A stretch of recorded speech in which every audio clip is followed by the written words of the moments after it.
Welcome back to another episode of vidIQ Shorts. 60 seconds, one topic, let's go. The YouTube silver and gold play buttons for reaching 100,000 and 1 million subscribers.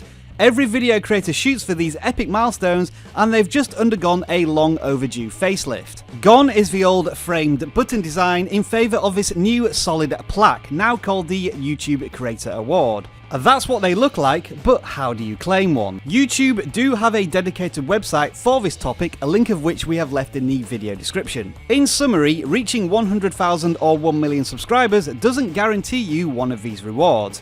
YouTube say themselves that they will only recognise video creators who have played by the rules, which means that they will review your channel before shipping an award out to you. When you click on the Get My Award button, you will be asked for a validation code, which you can request from the email address on screen now, if you qualify of course.